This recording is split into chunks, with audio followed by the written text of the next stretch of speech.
Ashe. We're born to the creative spirit, the great Ashe, out of which we all emerge. Ashe. We pour to that creative spirit by whatever name we know it, whatever name you hold in your heart, in your mind, whatever name your ancestors gave, whatever name you learned as a child, whatever name you believe it to be, whatever name you believe it to be in spirit or in science. Ashe.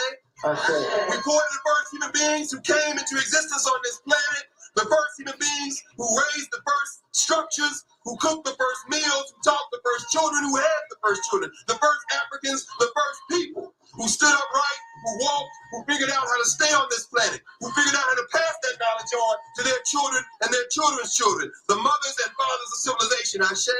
We pour the next libation to their grandchildren, their children's children, those who raised the great early civilizations of Kemet and Kush and Monomotapa, the great medieval civilizations of Ghana and Mali and Songhai and Kanem-Bornu. We pour to those who the great civilizations of the Igbo people and the Hausa people and the Kikongo people and the Mabara people, the great Mande civilizations, the great Kikongo, the great civilizations of Southern Africa, the Bantu people, the great civilizations of Southeast Africa, the Dinka, the Shilluk, the Noor. We pour to those millions who raised the foundations from which the world would learn what it meant to be human in the world. Ashe.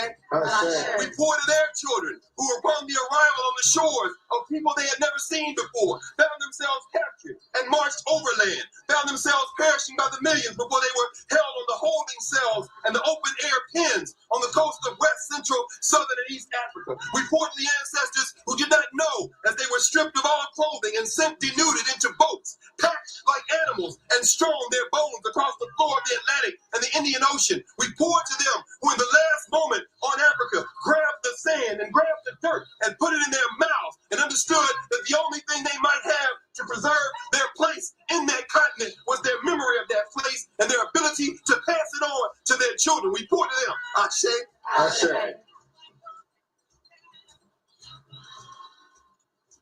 We pour to those Africans and their children who finding themselves cast adrift in Santiago, Cuba, who found themselves cast adrift in Porto, Spain, Trinidad, and Port-au-Prince, Haiti, who found themselves cast adrift in New Orleans and Charleston and Mobile, who found themselves cast adrift in Barbados and the archipelago that formed the wayward and the windward coast.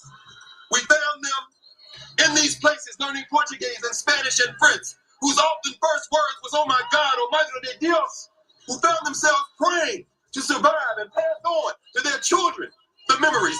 We pour to those ancestors who are represented in the thousands buried in all the square miles of where we stand, and who sit here buried before us in 400 caskets forged of wood from West Africa with Adinkra symbols. Each one of them, each woman, man, and child, symbolic of millions. The children of those who could not be killed, we pour. Ashe.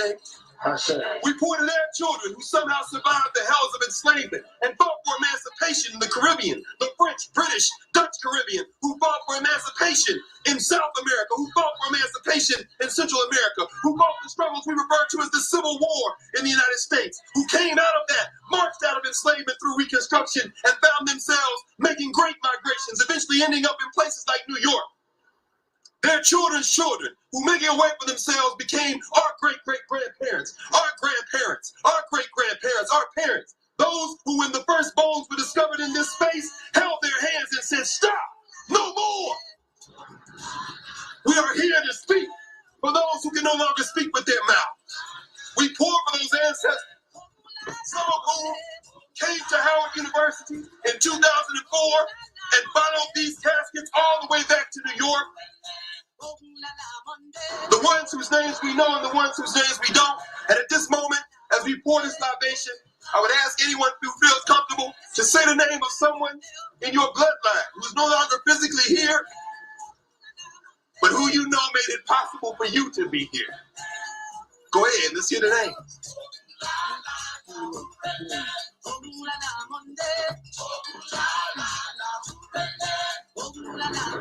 We pour to the names that we hold collective. Ganga Zumba in Brazil. Toussaint Louverture, Jean-Jacques Dessalines, and Henri Christophe in Haiti. We pour to the great Avengers, namely of the Maroons of Jamaica.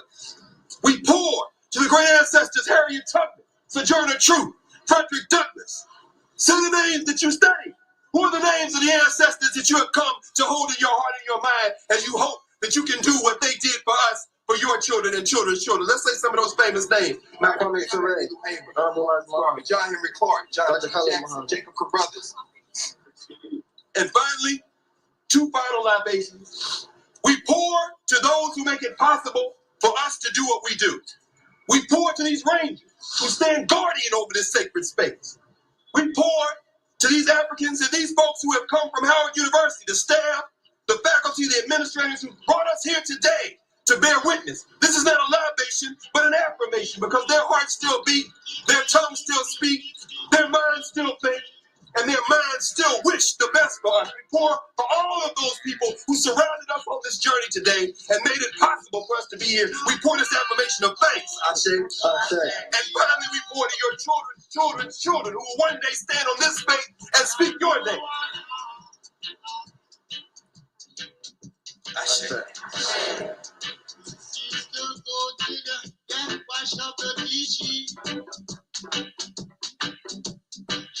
Even goes to the shop and bring in the grocery with my smile of brother run around and pick up the bramble to keep the fire blazing, to keep on my fire blazing, blazing fire, fire.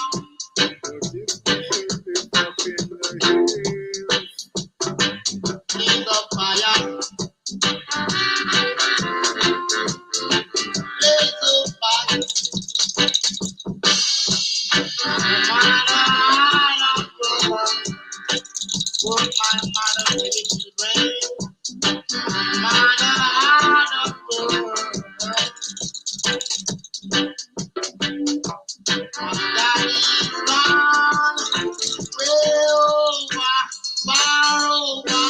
Working up the cultivation,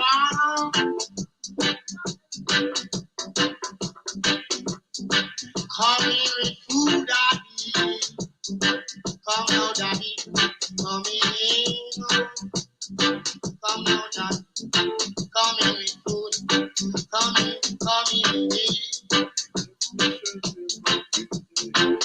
So, and if we should live up in the heat.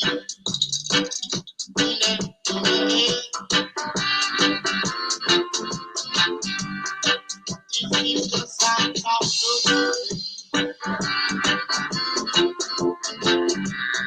sounds of the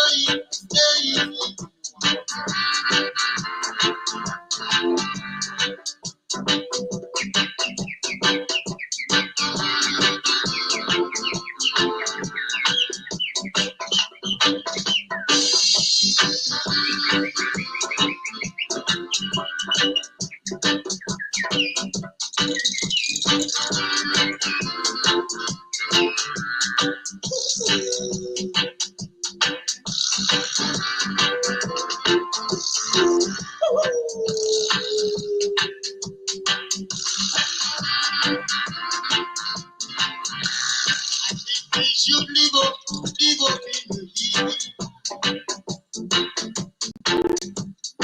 Way over, far over. I always remember the man in the heat.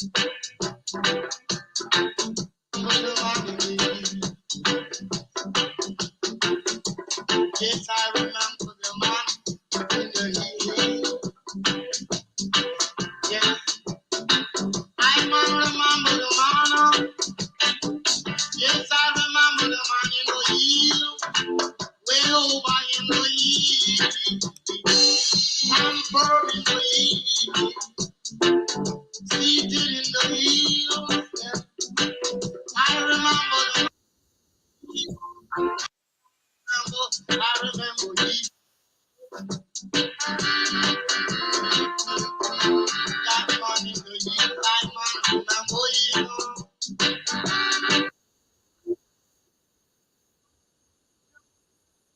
The hill.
Right here on Caribbean Insight, we're chatting with singing Sandra, the Calypso monarch of the Republic of Trinidad and Tobago for the year 2003.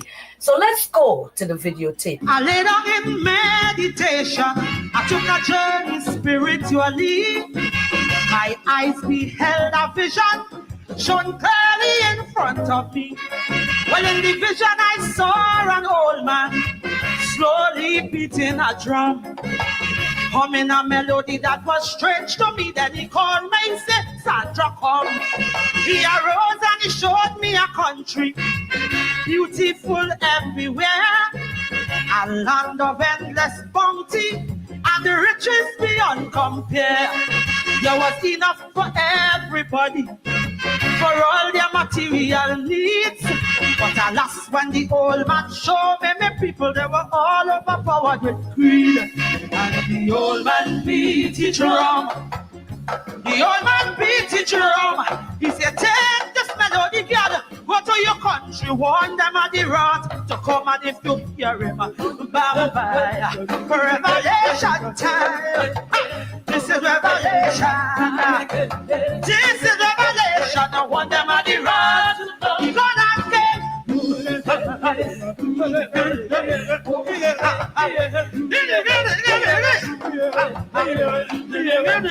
want them of the wrath to come. Leaders were fighting each other. They were tearing the people apart. Friends who used to live happy together, now hatred filling their hearts. Neighbors were cursing neighbors, whole villages in mayhem. I heard they were listening deceitful leaders who were preaching for doctrine to them. Look, compassion went out of the window. Deviousness reigned instead. Morality was low, low, low, but the people were spiritually dead. But the old man beat it wrong. The old man beat it wrong. He said, take this melody, girl, go to your country, warn them of the wrath. And if you hear,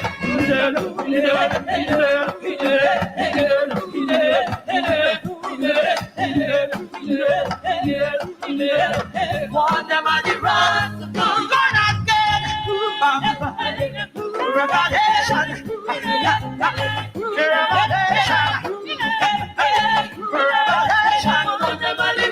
You know what he tell me? He said, go tell it on the mountain, over the hills, and everywhere. Oh, tell it on the mountain. The old man beat his drum.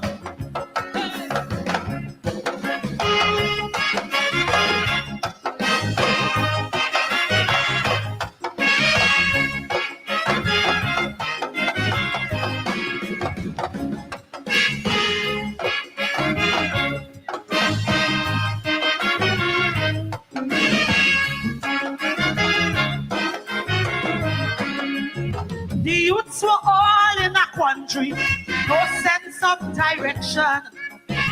They lost all hope cause they just can't cope. They're already yet, but they're gone. They had no respect for their elders, no respect for themselves also. Their spirits were all in tatters and reading an all-time low.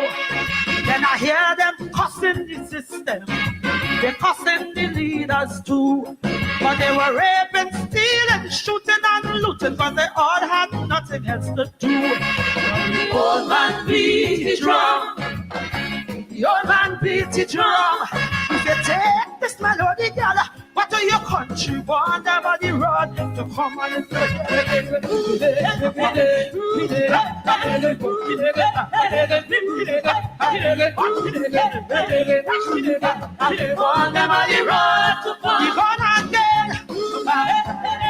revelation time. This is revelation. This is revelation. Want them on the road to come.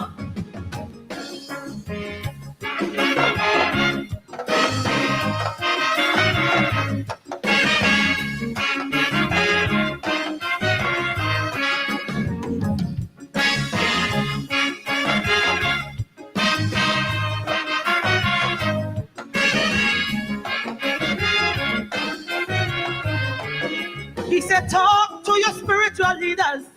Tell them get on their knees and pray. To get rid of all these karmas that driving good spirits away. Then he tell me, talk to your fellow Calypsonians. Tell them stop the shame and disgrace. Encouraging people to get on and jump up and mash up the place. But behold, I saw the sunrise coming over the mountain range.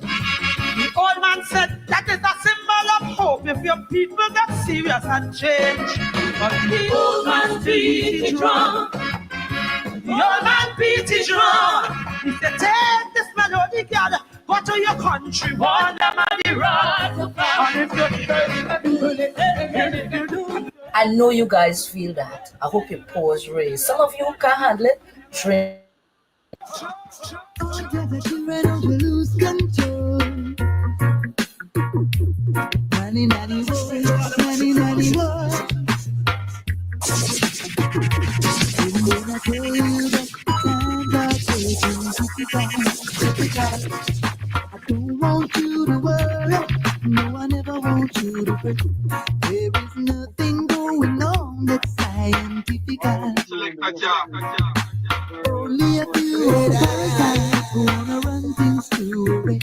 But if you think that guy is sleeping, then you better think twice. Cause he would never make no devil mash down paradise. When there's a whole barrage of righteous people out there, and we ain't going down no way.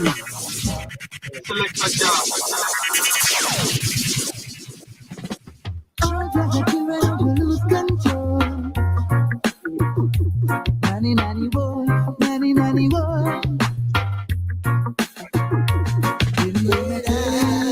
Times are getting critical. I don't want you to worry. No, I never want you to fret. There is nothing going on that's scientific. Only a few old parasites who wanna run things to a wreck.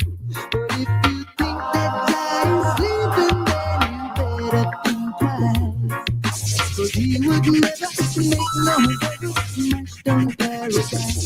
There's a whole barrage of righteous people out there, and we ain't going down no way.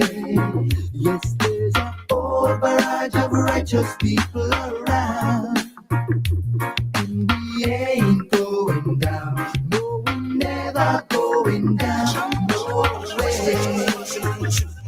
No, no, no, no, no, no, no, no. Lord have mercy. I wanna tell you that the times are getting serious, critical. It's just because I wanna put my people on alert. There are just a few old jagabot furious, and I don't wanna see my brothers or sisters getting hurt. So if you think that guy is sleeping, well, you better think twice. He would have never made no. Now, it might sound like odd thing to say, home is where the spirit is. And as I get older, I seem to be more and more preoccupied with the spirit that is Africa. Because I like to say that Africa is not just a geographical expression. Africa is not just a people. Africa is not just a state of mind, although it is all those things. Africa is our animating spirit, and it's indeed the animating spirit of the world.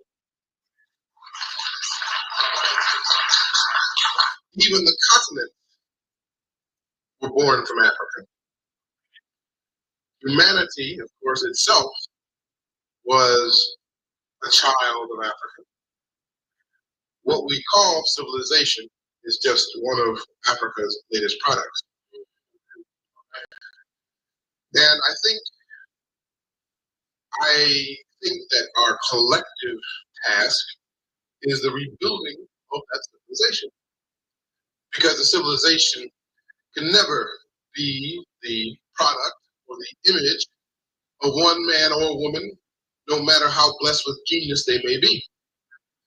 Civilization can only be the result of the collective spirit of a people. In fact, 4 or 5 years ago, I had someone said, they knew that I was a physician, they knew that I had spent a lot of time reading and writing about African science, the empirical foundations of African scholarship, African intellect. And they said, but Dr. Fed, you seem to be more and more preoccupied with spiritual matters than I ever knew you to be. And I says, well, yes, you are very perceptive. Absolutely. Because you see, that is where it begins and ends for all of us. Right. That indeed, to the extent that people of African descent have a major problem, it is indeed a spiritual problem. And until that spiritual problem is taken care of, anything else we do is futile. Now, one of the consequences, you might say, of my first, but by no means last, sojourn here among you in November was that we began to discuss, in some sense, the other dimensions that of the universe. What we call modern physics only recognizes 4 dimensions: length, width, height, and time. But modern physics is now coming up against a brick wall of their own making, because they are finding that to get beyond those 4 dimensions, and by the way, those 4 dimensions are limited by the physical constant we know as light. There's only one way to go, and that is through consciousness, because the 5th dimension is consciousness or mind. And that with consciousness or mind, you encompass all the other 4 dimensions. And you transcend light. And it is therefore possible, really, as Africans have known for time immemorial and have practiced for time immemorial, to in fact place at once.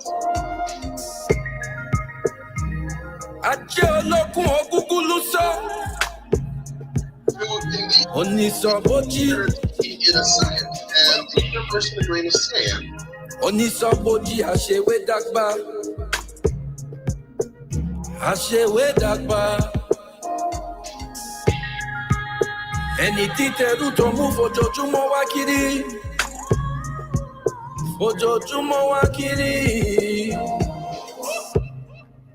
This is my prayer. This is my testimony. Iba shelo dumare. Iba bokper mule. Iba baba, iba yeye. Iba mo kekere. Bagbalagba, agbalagba, agbalagba. Iba obirin, iba okurin. Iba koda, iba sheda. Iba bobo irumole o. Eledumare. Aje olokun. Aje olokun. Aje olokun ogugu Onisoboji Ashewe Dagba Eni titeru to move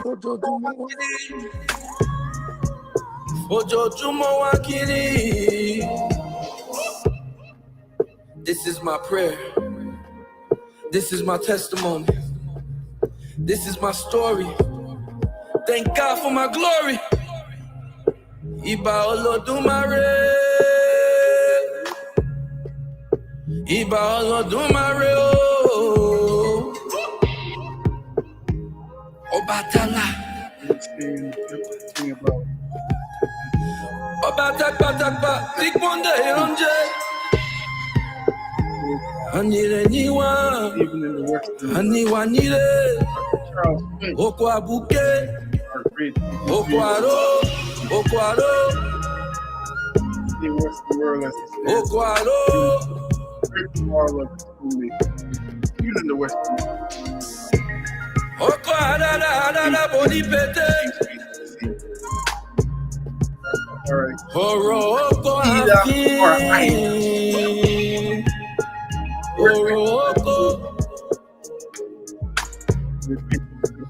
Oroko afi.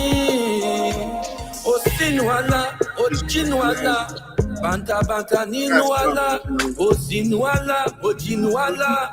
Banta ninuala. Obatakba tikmonde ilonje. People call it dust and keep it sweet and Orisha funfunbo.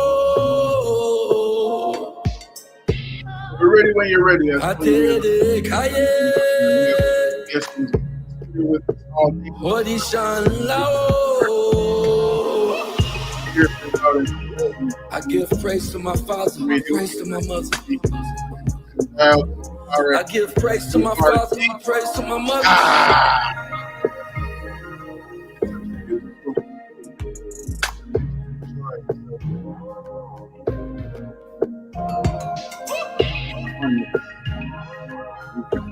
The rising spring. We are sealing up the gestation period.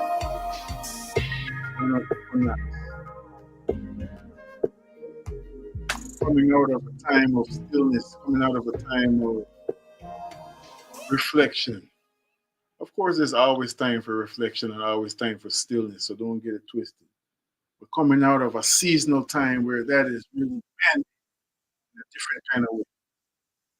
Yeah? And coming into this Iowa where flowers are blooming, ideas are springing, those ideas and visions to be planted in the winter solstice, germinating now, sticking their head above the ground, feeling the energy of the Iowa. So it's a blessing to be here. And we got special guests on this line with us. Share some music today because you know, say we're musicians already. We're music people, you know, we love music. As I've said so many times, and this is without any kind of regret. We know what our work is, so we're very happy to be able to feel privileged, feel honored to be able to carry out the work in terms of disseminating, you know, what is really public education. This is the same culture journey. So that happens in many different ways. And for I, music, as Stevie Wonder said, music is a world within itself, a language we all understand, equal opportunity for I to sing and dance our music. The music you're hearing is the music of the brother named Oba Ogunlano. We're getting ready to repeat, so we're getting ready to touch base with our beloved brother. I hear some of the stories behind this week. Listen to music.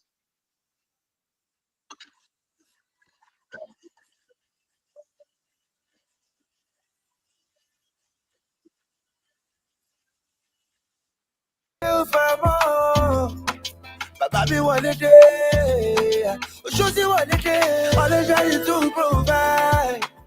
Oúnjẹ ilẹ̀ àbí tẹ́bá fẹ́ pẹ̀rọ ní ugbó. Ọjà ògo, ó súnmọ́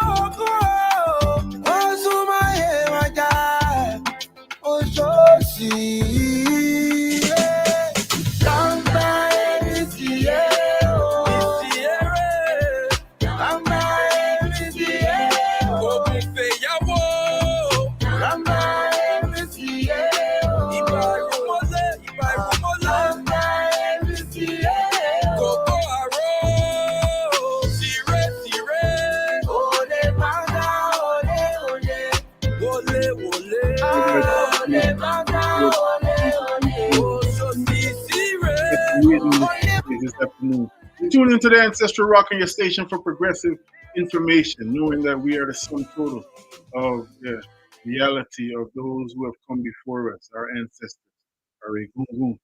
Our special guest this afternoon is somebody who is on a mission to preserve and spread African culture and traditions that inspire future generations of performing artists within the field of African drum and dance arts, focusing on arts education and developing integrated learning opportunities for teachers and students. Oba provides professional instruction and artistic support to numerous schools and organizations, or arts organizations and dance artists in the United States, Africa, Europe, and the Caribbean islands. You see, our special guest, Oba Ogunlano, was crowned by the Oni of Ife as Oba Alase Ere Oduduwa of Ife Gunwa. And for those of y'all who that language might sound foreign, of course it's not foreign, it's very much our indigenous language. We've been on a series now for a while called Indigenous Dreams, the culture you love in. But for those of who may be unfamiliar, we're going to stir up your memory and ask Oba Ogunlano to explain what that is really all about. We're listening to his music now as part of his bio. I haven't even started. I just briefly skimming his bio. But we're going to let, for the sake of time, the Iversation be the introduction. I want to welcome to the airways of WRG, maybe for the first time, and definitely to the Ancestral Rock for the first time, our brother Oba Ogunlano. Babao. Wow. How are you, my brother? How's everybody out there? Feeling good in the neighborhood, beloved. Can you hear me well? Sure. Yes, I hear you well. Thank you. Can you hear me well? Yes, sir. Okay. We give all praises to Olodumare, to our ancestors. We give praises to the Irumole, to Orisha. Olodumare, Iba, Baba mi Iba, Yeye mi Iba, Iba Oluo mi, Iba Ojubona, Iba Yanifa, Iba Tiwari Ojo, Iba Tiworun, Iba Riwa, Iba Gusu, Iba Paripa Daso Mamoro, Nwere Jere Pawakun Obarisha, Afi Bimo Dase, Koro Masa Iba, Iba She Bokbo Orisha Bokbo Mule, Iba Bokbo Egungu.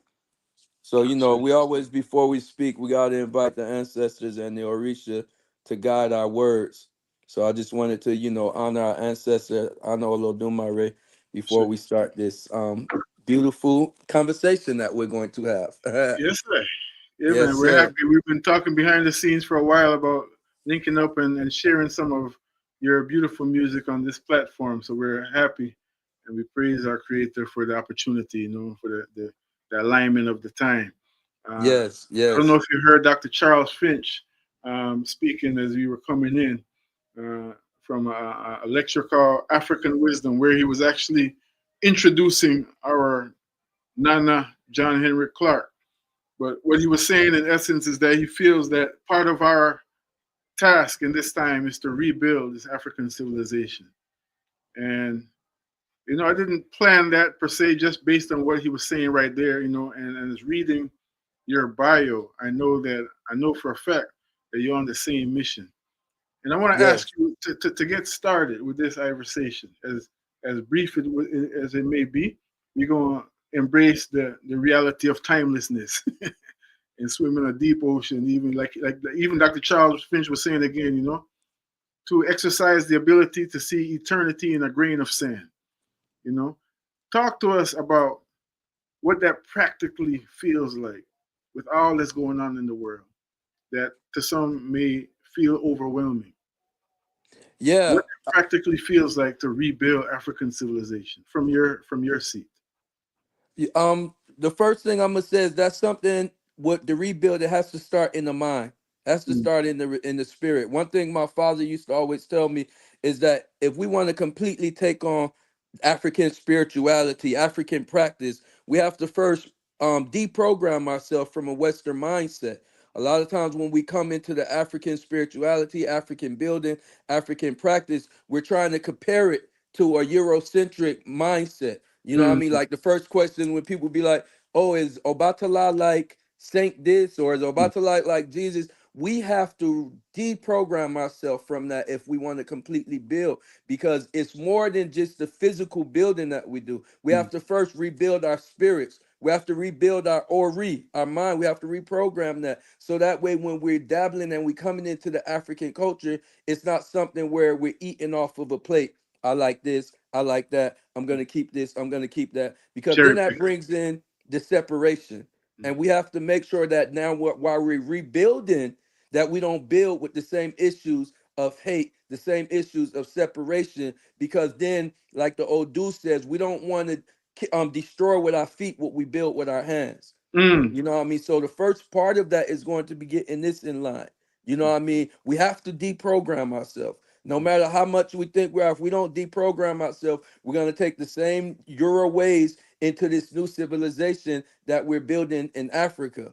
You know what I mean? indeed. And right now, we are the seeds of Africa to do the work. And this is the time to rebuild. I know for the sake of time, we can't go into everything, but there's a lot of projects I'm doing personally right now where I'm building, actively building, and I think it's real important for us as the seed, especially here in America, to start back returning home, joining hands with our brothers and sisters that we've been separated from for so long, and coming together with one blood, one mind, one unity. Not True. coming together with separation. Not I'm African American, you this, but we're one blood, we're African.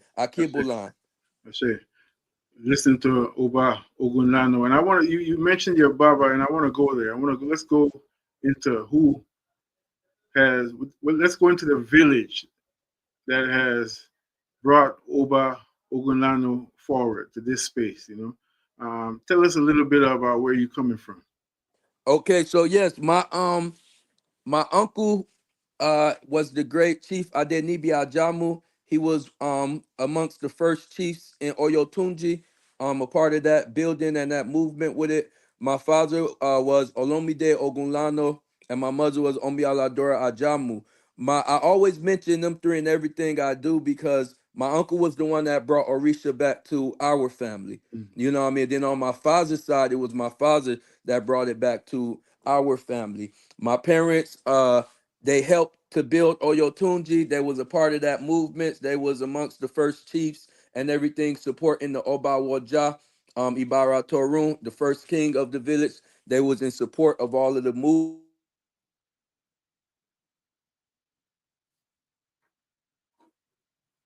Can you hear me? yeah, you were saying there was in support of all the move, and then we lost you. Yeah, then by the time that I was born, my parents had recently, I was conceived in Oyotunji. I was born in Miami, Florida. By the time Oh, my parents branched off to Miami, Florida, because Ifa led them to the Florida area to start building a community there. In 1985, they established a community called Ilesha Nago, Africa, which was led by my uncle. Later on, my parents left from Miami in 94 and then came and established their own community, which was in Gainesville, Florida. And then this community was called Ilesha Ire, Yoruba Temple. When my father and my mother transitioned into the ancestral realm, then I was the one to take charge of what they built. You know what I mean? true. So when I went to Ileife, then I was crowned Oba Alashe Erel Dudua in order to turn the legacy they built, which is Ileshe Ire, into a kingdom, into its Mm, own kingdom. And the kingdom, the name that the Oni gave for that kingdom is Ifegunwa, which means a new settlement of Ileife. You mm, know what I mean? mm, mm. But the branch, all of this started with my family from Oyotunji. So we always give homage to the first village, the first kingdom that was in America, which is Oyotunji. True. And the kingdom that I'm building and I'm in charge of is Ifegunwa, which would be another kingdom that's going to be based not only in America, but we are also building in West Africa at the same time, in Nigeria and Ghana. So as of now, we're working on three parts of this kingdom: the USA, Nigeria, and Ghana. That's it. And we want to go to some of your music. Where you said something. There's so much you said that's so compelling. So first of all, I want to extend an invitation for you to come forward on the podcast and let's do a deeper dive. This is a sweet tease as spring is activating and everybody coming outside and playing in their garden and everything. For me, this is the appropriate soundtrack. So when you spoke though of shifting our mind. This is consistent with what so many people have said. I remember Dr. Leonard Jeffries was talking about the battle for the African mind. It's a jingle like we used to play all the time on our program. And it basically said, we are in the midst of the battle for the African mind. And that's a double entendre, M-I-N-E and M-I-N-D. As Stephen Biko said, and Du Bois said at the turn of the previous century that the major battle in the world will be the color line. And as we moved into the 21st century, we knew that this would be the African mind and that double entendre. So many people have said it in different ways. Marcus Garvey, emancipate yourself from mental slavery. Well, I want to ask you in practical terms, what are some of those things look like when we talk about shifting from the Euro mind, returning to the African mind? As for people who don't see you on the screen, you are a man who's walking in the modern world. You take airplanes, you got fresh swag and all that kind of stuff. So when people say return to Africa, it might have a kind of connotation of something like, maybe from a Tarzan movie or something, and not something that is in any way able to navigate in this world. So that's why I asked the question. Please just give us, from your perspective again, a few of those bullet points. What are some of the things that you would pay attention to for someone considering what you're sharing with us this afternoon in terms of, we want to rebuild African civilization. We see the writing on the wall, and we need some first steps. Oba Ogunlano said, first of all, we got to change our mind. What are some of those things that you are seeing that need attention? Yeah, one of the main things I'm going to say is that we have to get back to trusting each other.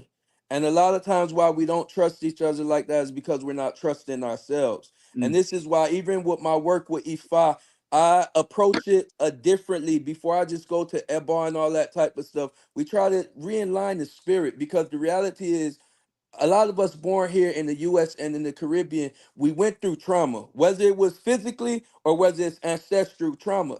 And a lot of these atrocities were not they haven't been mended yet. You see what I'm saying? So that's why this spiritual healing has to be in balance with the physical healing.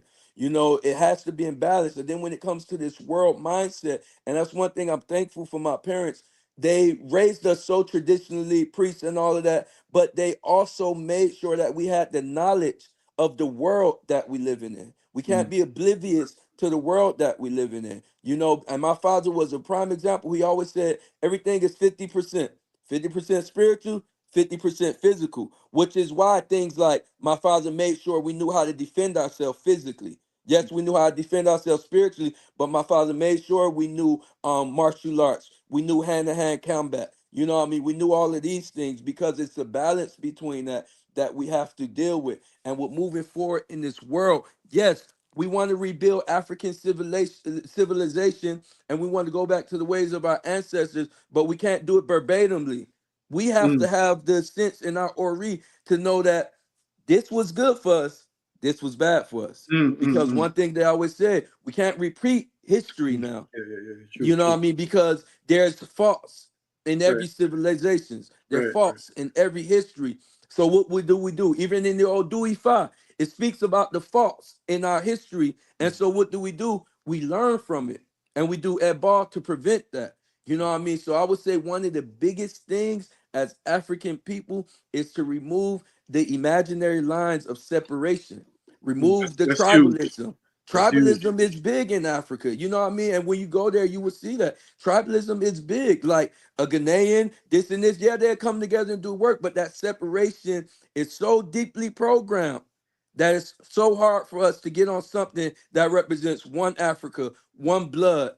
And it don't matter the land that we're born in, because when we say one Africa, one blood, that covers everybody that's melanated.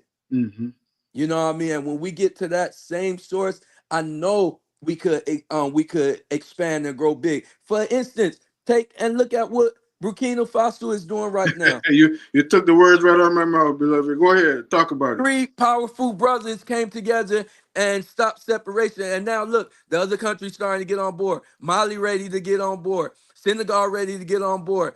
I don't know about Nigeria. It's going to be a little tough for Nigeria to get on board. And this is just me speaking freely because they're deeply in bed.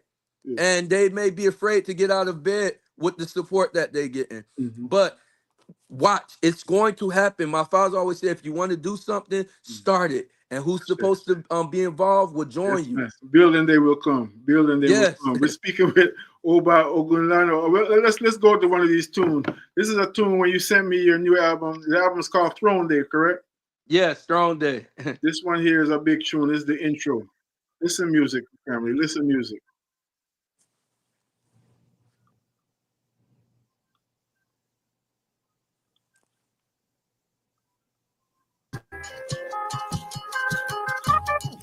This ain't hard times.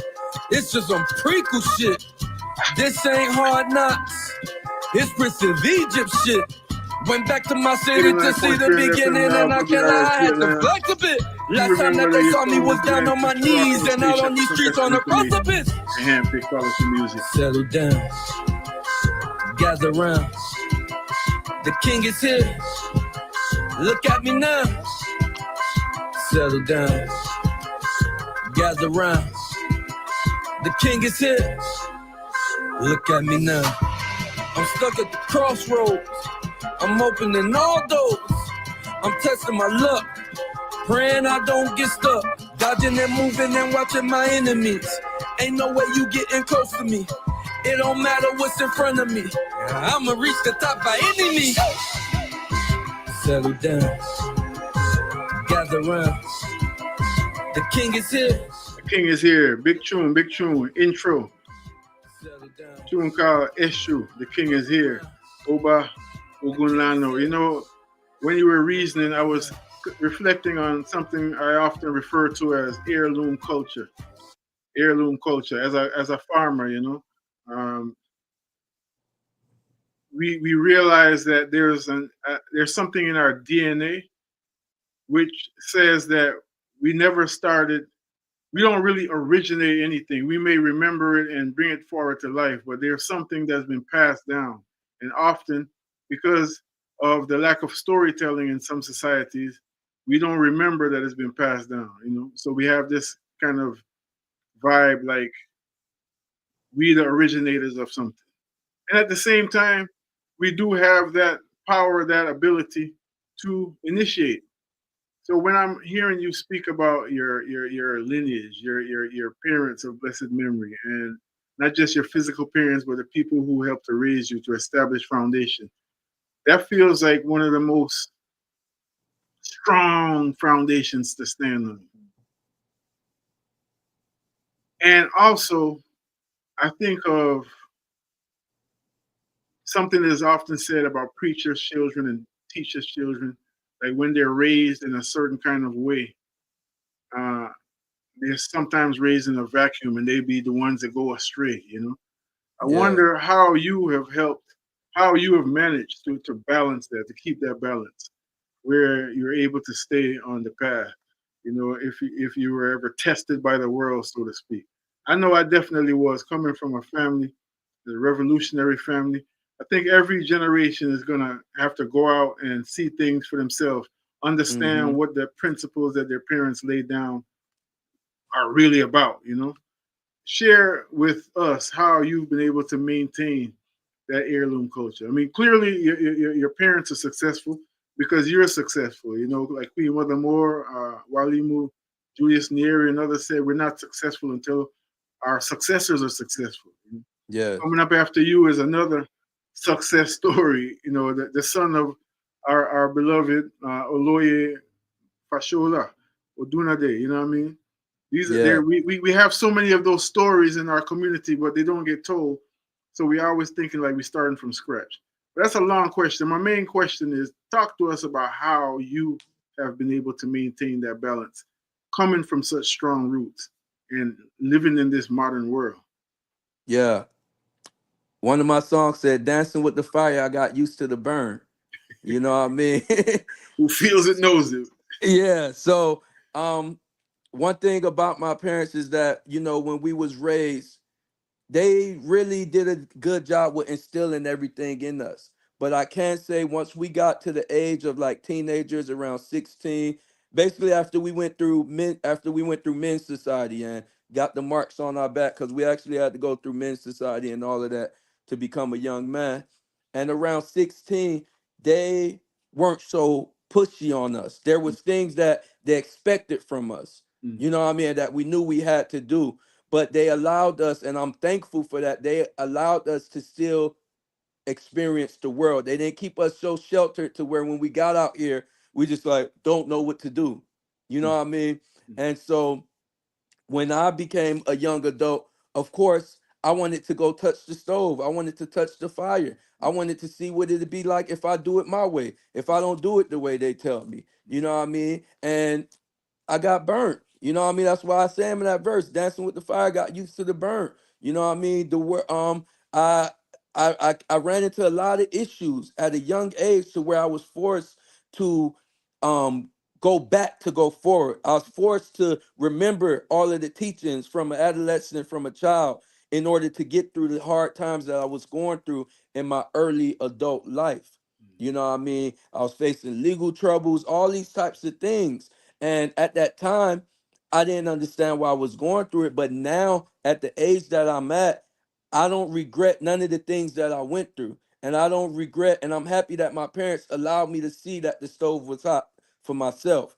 Because now, with the work that I do and with teaching the youth, I'm able to meet them at the level that they are. And that's what a lot of times, a lot of our teachers sometimes, they're not able to meet the youth at the level they are. And then instill knowledge into them.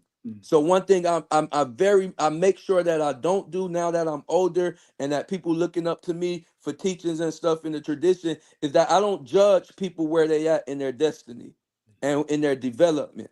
You know what I mean? I know when I was young, when I was 19, 18, 20, a lot of the people that I looked up to outside of my family and parents and all that, they judged me with where I was at and where I was going to make it seem like I won't amount to nothing because of the choices that I was making at that time.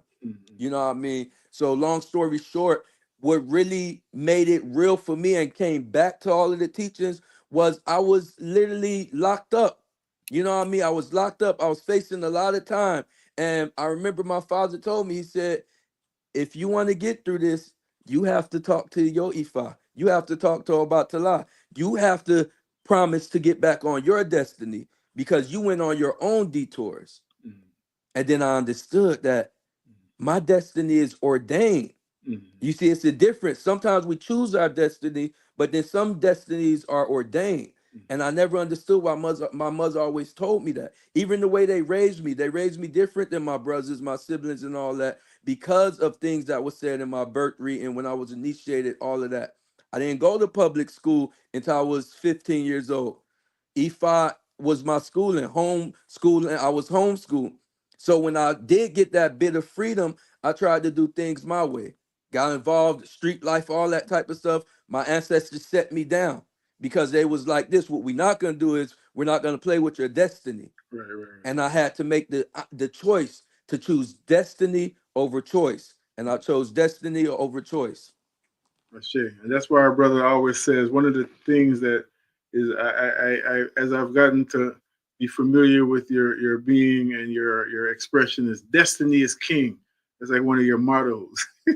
Yes, yes. Destiny is king. And so you just explained in a beautiful way what that's all about. We're tuned in with Oba Ogunlano. We have a few more minutes with our brother. It's WRFG Atlanta 89.3 on the FM dial. Sounds like the Ancestral Rock. We're here with you every Thursday from 2 to 4 p.m. And again, for those of us in the northern side of the planet, we're saying blessed spring, happy spring, happy spring.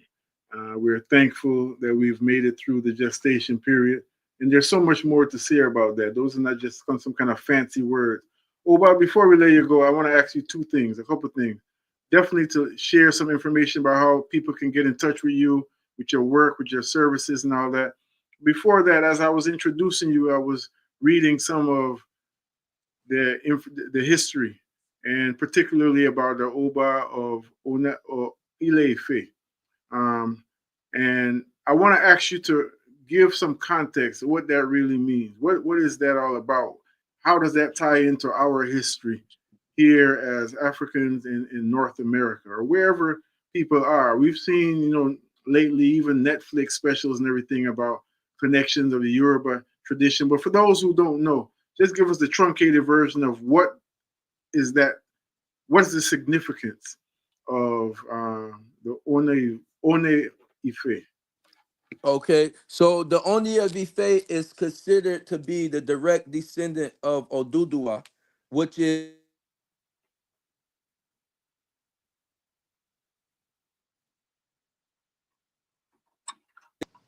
89.3. you hear There you me? go. You said direct descendant of Oduduwa, then we lost you.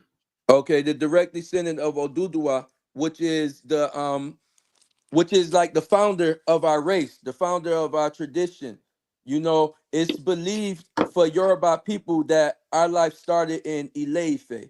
You know what I mean? And why does that hold such significance to us? Because as we know, during the transatlantic slave trade, the majority of the ancestors that was sent was Yoruba descent, the majority. I'm not saying all, just for the people who like to nitpick. I'm saying the majority of our ancestors was sent from a Yoruba True, family. true. You know what I mean? So a lot of us are going to resonate with that when we start to redo our directions, our search, and all of that to see where we come from. 9 times out of 10, a lot of us came from a Yoruba ancestry. You Mm-hmm. know what I mean? Either that or Akan or Fon. You know what I mean? Those was the main places that our ancestors was being sent from. Why? Because the coast that we had there was a direct sail to the Western Hemisphere. Mm-hmm. Hemisphere. You know what I mean? When you sail from Ghana, when you sail from Nigeria, if you sail from Senegal, you go straight to Right, the North Americas and to the South America and all that. You get straight there directly. So right. most of us come from there. Then the Oni of Ife will be the lead or the head person that we have in our tradition. Mm. So if anyone has for me to be blessed and be able to get an honor and a crown from the head source, it just holds a lot. It gives me a lot of confirmation on the things that I'm doing to Sure. know that it is being recognized and little things like that. I'm not a person that comes out and like, oh, my title this, my title that, because I was doing the work without the title, before the title. Right. You know what I mean? But to get honored on that level, it do feels good for the spirit, and it do give you like a little niche to keep doing the work. I can only imagine. Yeah, definitely. Because there's a big work to do. But as Yeah, our honorable ancestor Marcus Messiah Garvey said, men who are in earnest are not afraid of consequences. So it's just cut and go through. As we yeah. say in the Caribbean, it's just cut and go through.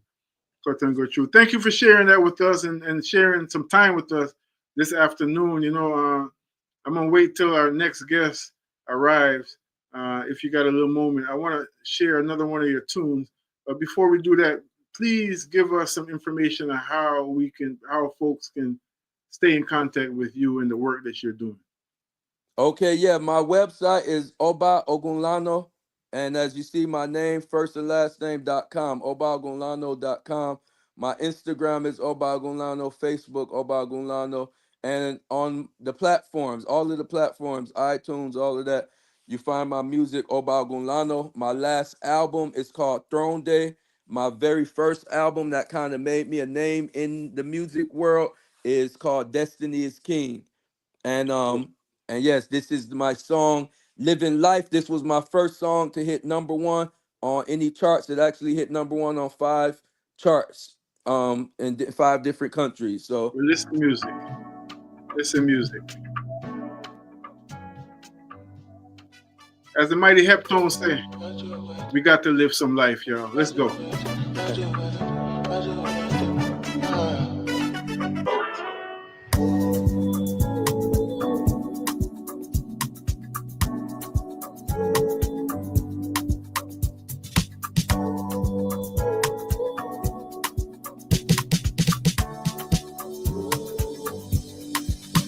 living life.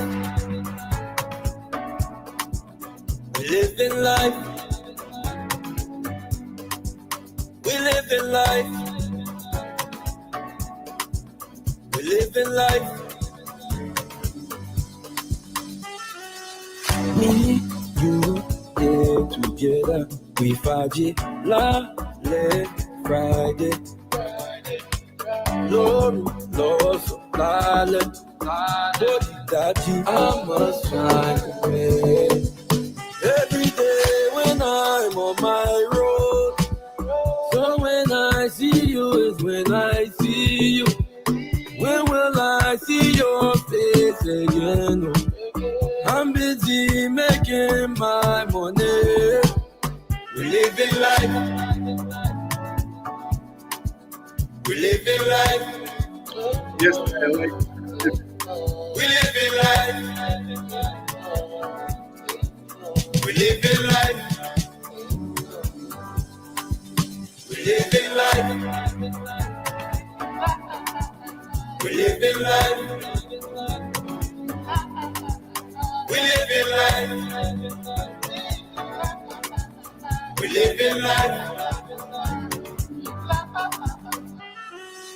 Fudge, fudge, fudge, fudge, fudge, fudge, fudge, fudge. Fudge, fudge, fudge, fudge, fudge, fudge, fudge, fudge.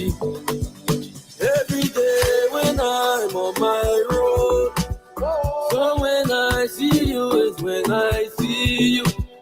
When will I see your face again? I'm busy making my money. We living life. We living life. We living life. Oba Ogunlano. We living Hallelujah. life. Living life. That's a big tune of 60 years. Wonderful music. We give thanks.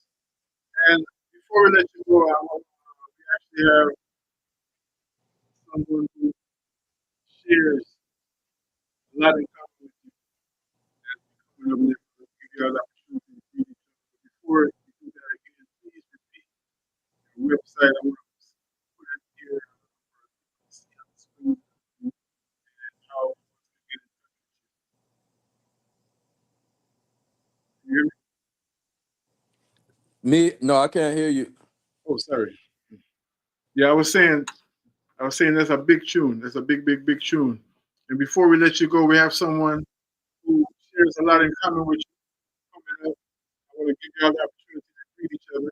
So please, one more time, give us the information about your website, how people can get in touch with you, because I want to place it on the screen for everyone. Yes, obaogunlano.com is where you can find everything. My Instagram is also Oba Ogunlano.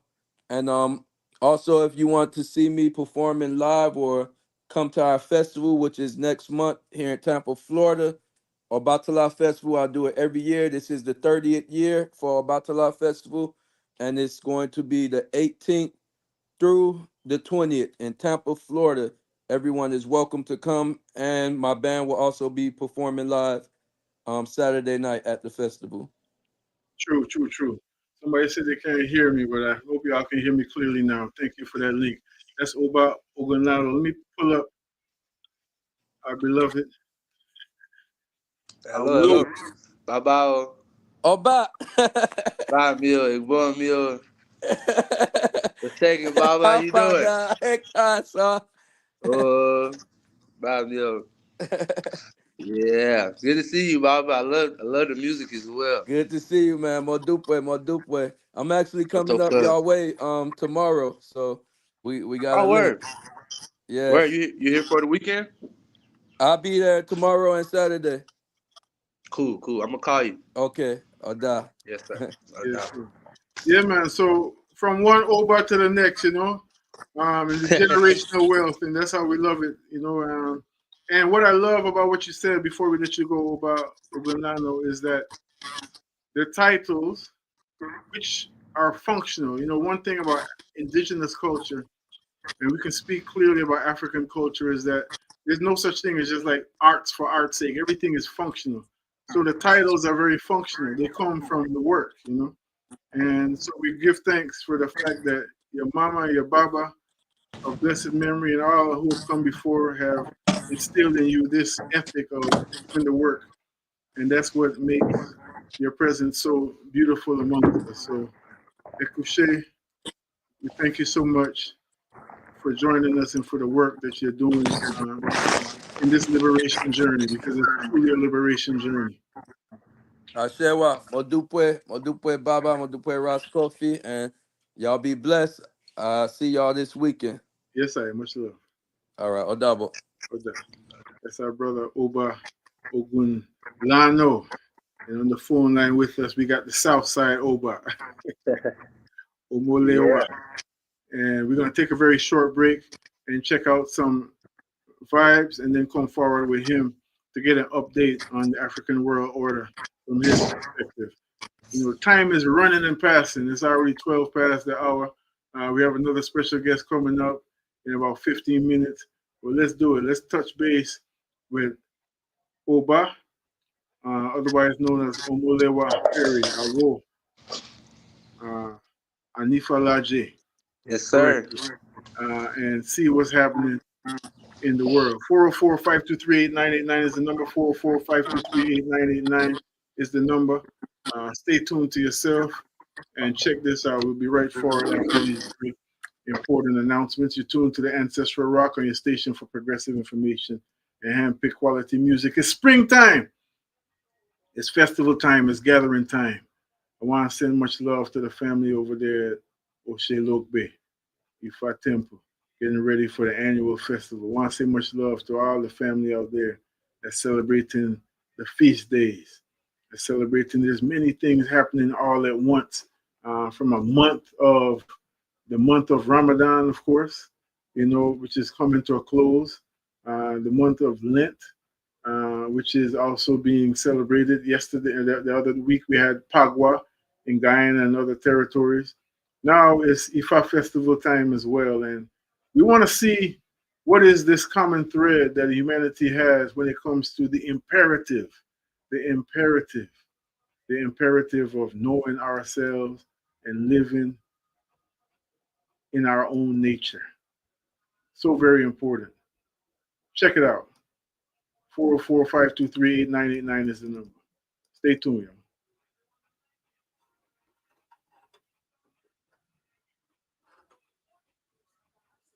Has been a vital resource for Atlanta's arts community, working with local artists and community members to create and share cultural traditions.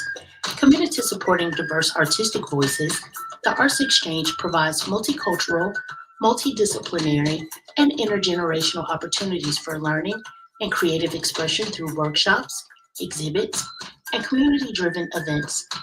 To learn more about the programs and initiatives at the Arts Exchange, the website is artsexchange.org. That's ARTSXCHANGE.org.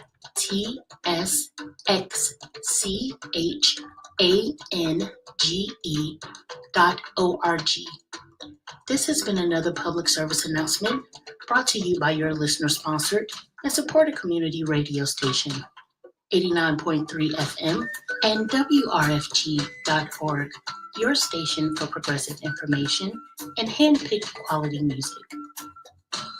Hi there, this is Margaret Prescott, host of Sojourner Truth, asking you to make a contribution to WRFG's Fund Drive this season. At Radio Free Georgia, non-commercial progressive radio, we collaborate with those who are willing to be of service to their community. And it is my honor to host and produce Sojourner Truth for you, the listening audience. But this show, along with all the other progressive news and music shows, would not be possible without support from listeners like you, listeners who pledge to support radio powered by the people. WRFG has been your independent, non-commercial community radio station since 1973, and we work hard to make it all happen. Please Join me in making a donation today. You can show your support by making your contributions online at our donation portals at wrfg.org. That's wrfg.org. This is Margaret Prescott asking you not only to keep progressive independent media WRFG alive, but to help it to thrive. Your pledge of support is very much needed and very much appreciated. Thank you so very much. 89 WRFG Atlanta 89.3 FM Fund Drive FUND starts at on the 24th Sunday night afternoon pass. Cheer up. You don't have to wait till then. If you go to the moon to replace them 2 astronauts that they said came back yesterday, or anywhere you're going, you might not be around. You can link up right now and check us out. wrfg.org for secure link, secure way to support our radio station. Also, Cash App, $W. W as in wisdom, R as in radio, F as in free, G as in George, 893. $WRFG 893 or mail a check and money order to 1083 Austin Avenue, Northeast Atlanta, Georgia. One of the beautiful things about these times is that they don't take a lot of conversation and to really share what's really happening. To give us impetus to do something different. Mo kí ẹ bàbá mi olúwo mi èèyàn mi ẹ̀jẹ̀ mi. Mo ṣàbọ̀rúbọyè kẹ̀jẹ̀ ń gbó, mo ṣàbọ̀rúbọyè kẹ̀jẹ̀ ń tọ́. Ẹni bá ṣàbọ̀rúbọyè apẹ́ láyé. Ìdòwú ọmọ ní jẹ́ Ifáyẹmí ẹlẹ́bùúbọn.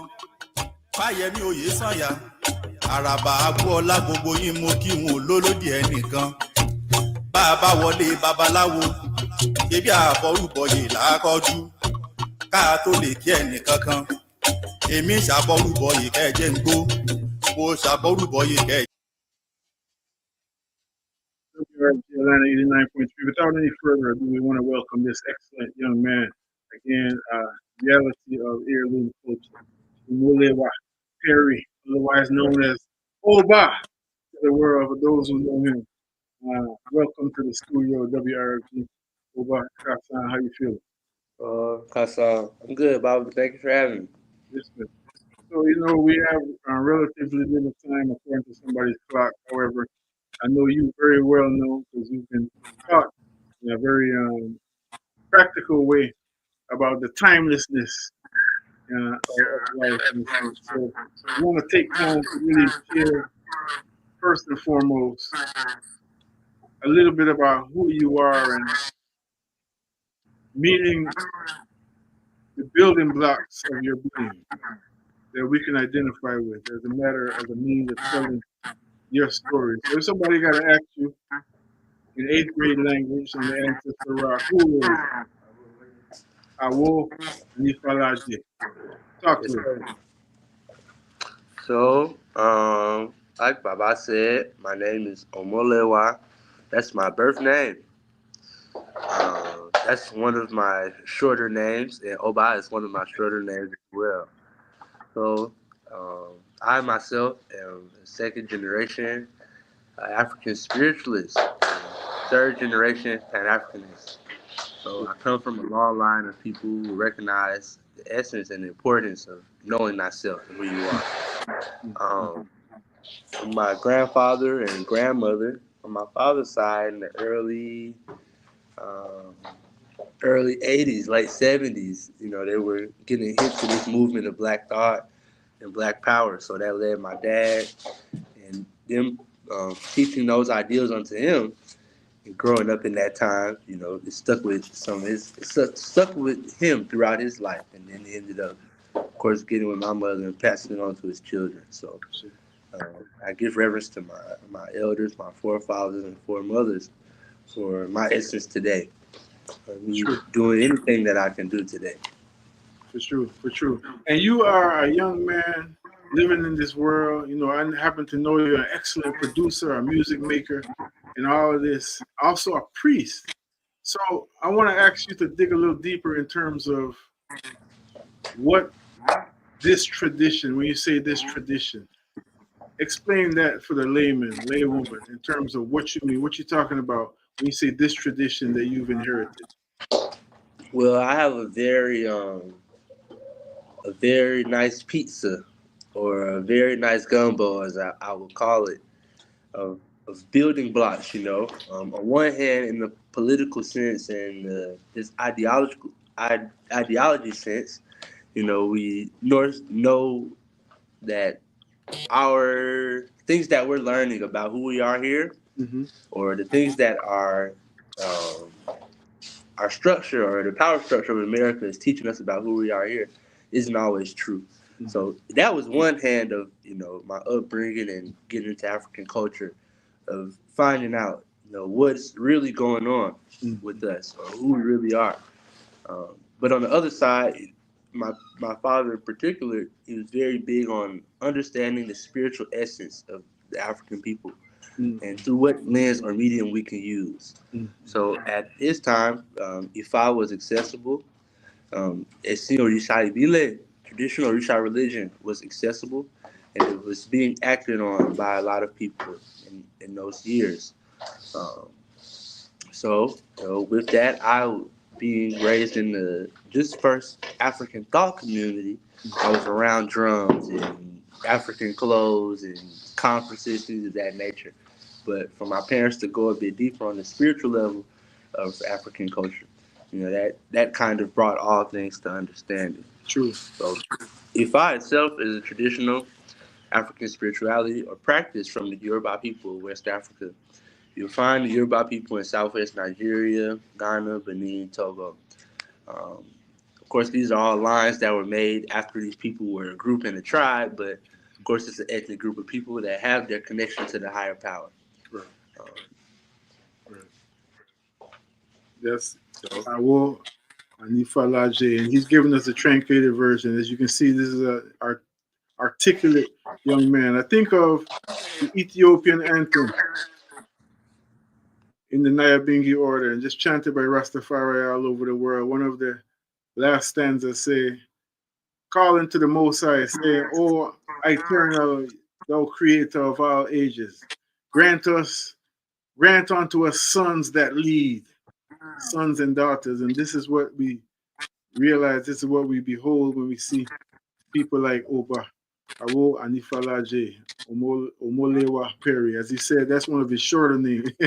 So coming up, did you have to deal with that? When you say that, I'm immediately thinking of some of what I went through in the 70s, in the 80s, as a teenager, in the middle of, crack central, Jerry Curl central, gang bang central world, and walking around with my African name and African clothes and all that.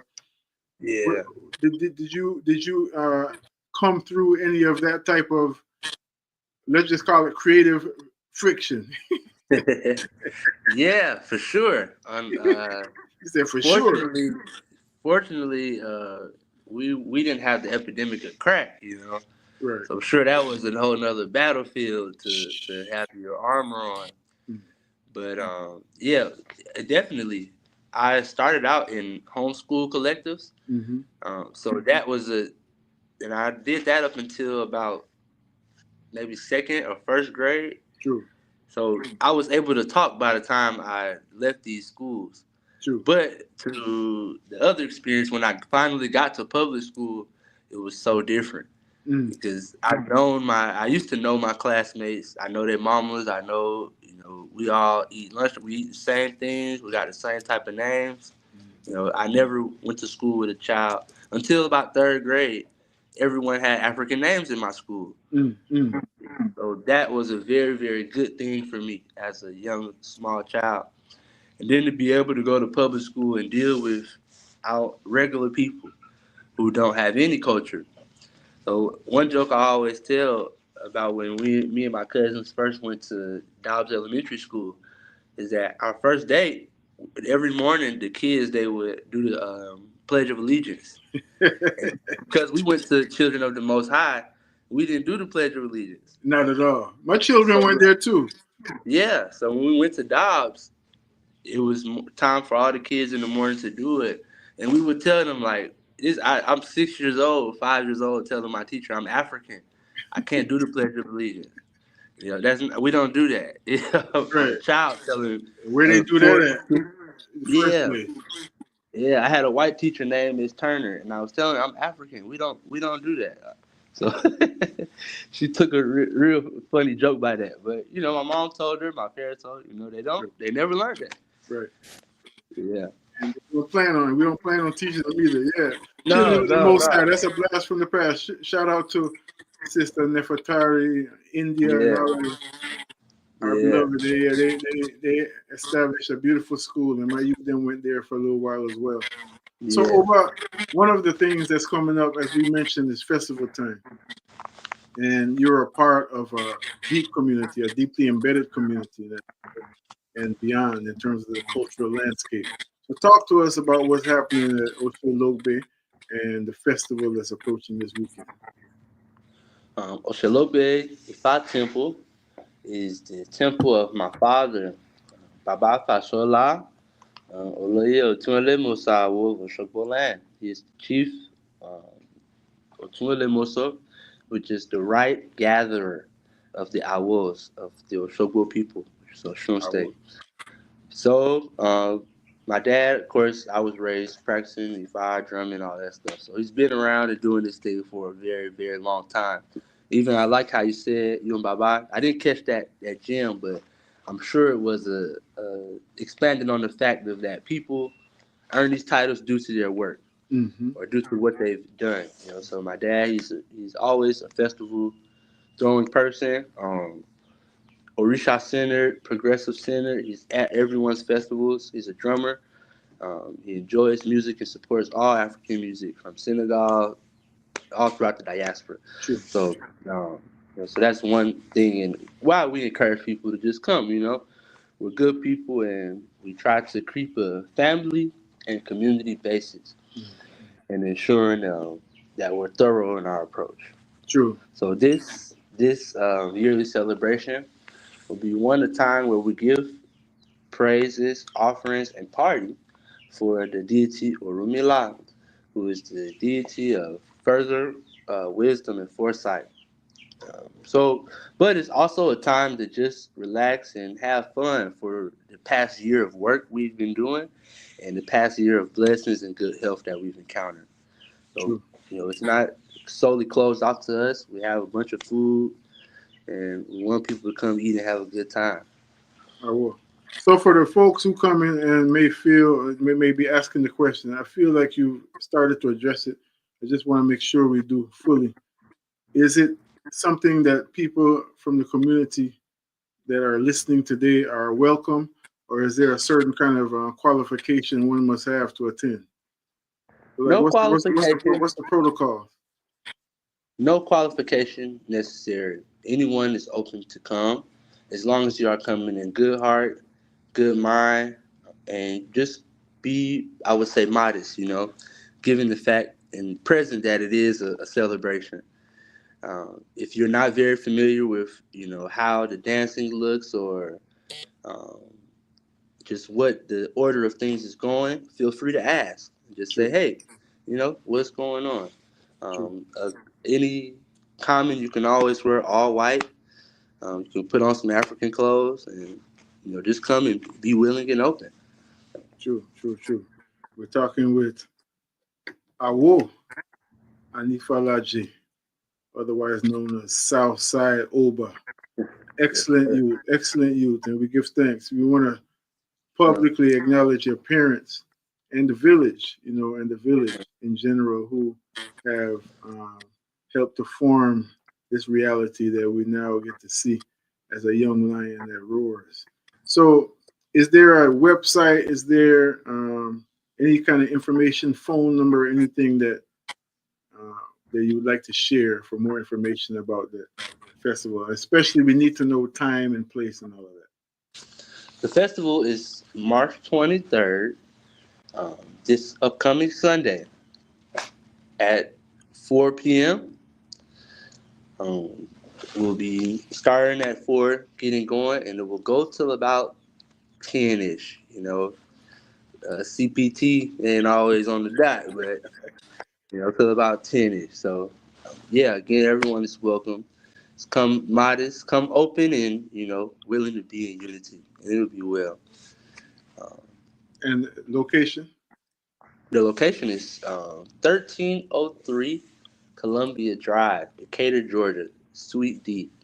So if you type in that 1303 Columbia Drive, it's a Domino's right there too, but you'll see all of us together.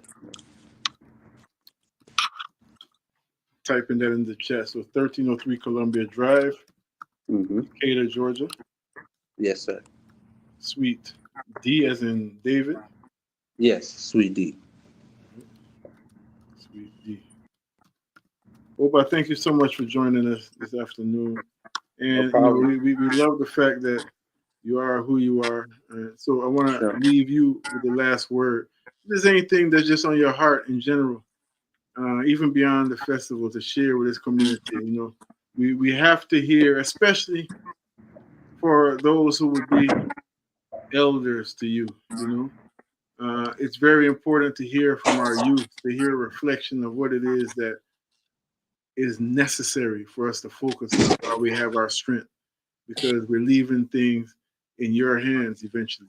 So anything that's on your heart that you would like to share with the family, please do so before we let you go. Forwards ever, backwards never. You here? Forwards ever, backwards never. There's so much more, but we can keep it short with that. It's keep pushing forward and don't dwell on the ugly past. That's it. You're hearing it out of the voice of babes and sucklings, Big things are going. Big things are going. We love you, Oba. We give thanks. Much love. And much love to the family. Yes, sir. Yeah, man. We're looking forward to see. Let me put this up. 1303 Columbia Drive, Suite D, in Decatur, Georgia. Where we at? Yeah, man. More love. Yes, sir. Every time.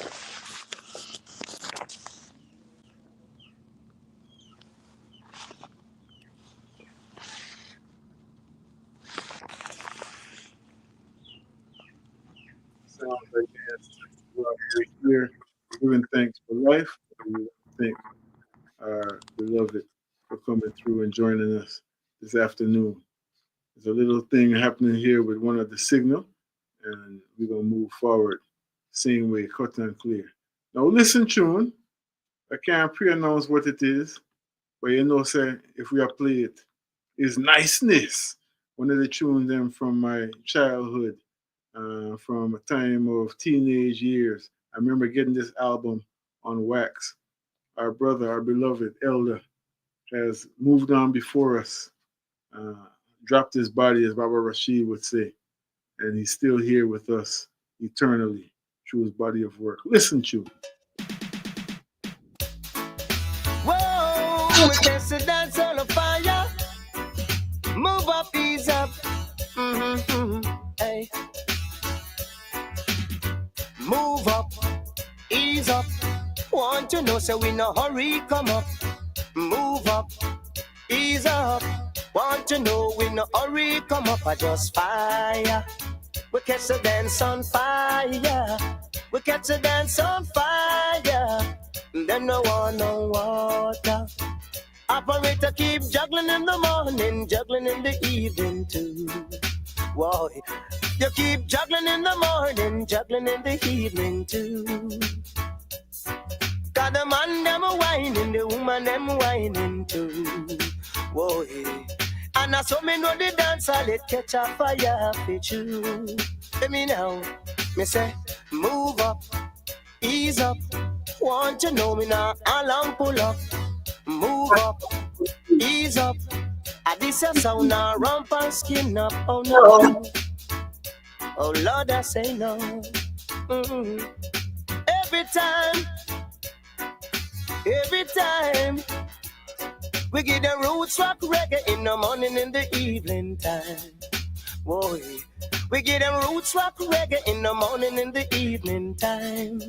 Why, yo? Because we play it in America, play it in England too. Whoa, and we no matter what the Chinese or the Japanese them want to do, we catch the dance on fire. We catch the dance on fire. We catch the dance on fire. And them no want no water. We catch the dance on fire. We catch the dance on fire. We catch the dance on fire. And them no want no water. Operator keep me juggling in the morning, juggling in the evening too. Boy. And now we come to show the public what sweet reggae music can do. So hear me now, move up, ease up. Want to know, so we no hurry, come up. Move up, ease up. This a sound now, ramp and skin up. Move up, ease up. Want to know, we no drag and come up. Oh no, they dance on fire. The dance on fire, the dance on fire, and then no one know water. You keep on burning, you keep on burning, you keep on burning, can't tell you water. Because if the universe is a black mind, is accessible. Want to know, we know how and we find an ancient chemist that what? The universe comes into being through the agency of the mind of the creator, who gives the creative word out of that mind, and his name is truly a thought. The Dogon say that the universe is a thought, mind of thought. So we see that even in the profoundest of African philosophies, this idea that the universe is mind is at the very heart of their thinking. So modern physics is a latecomer to an essential truth that African adepts and sages have known from the beginning of humanity itself. And the word is there for anybody to see, read, hear, and understand. So in a sense, modern physics has been chasing its tail. It was always there, always at our fingertips. In the universe we know as the mind, or as Ivan Van Sertima would say, as another way of looking at this issue, is that what happened 10 minutes ago or 10,000 years ago occupies the same space in this domain we call the mind. That means there are African adepts who can get to a place of timelessness, who can indeed move in one direction of time, and finally time in both directions. The time does not move in a single direction, which we call the arrow of time. So it is possible with these innate God-giving abilities that were honed to their highest refinement by the ancient adepts and the traditional adepts, some of whom are still existing today, to transcend time. To, as I like to say,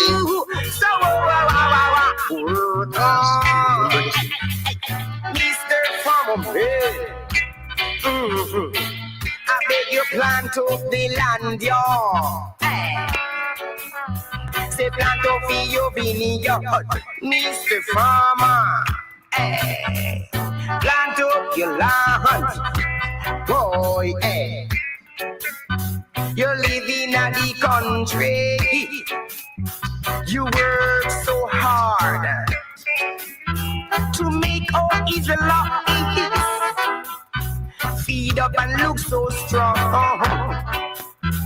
to make all his life. Feet in the earth, work on his foundation. Oh yes, the nation is depending on you. You Mr. Farmer, I beg you plant up your land, y'all. Plant up for your vineyard. got a lot of work in front of us, and it's a glorious work. 26 verse,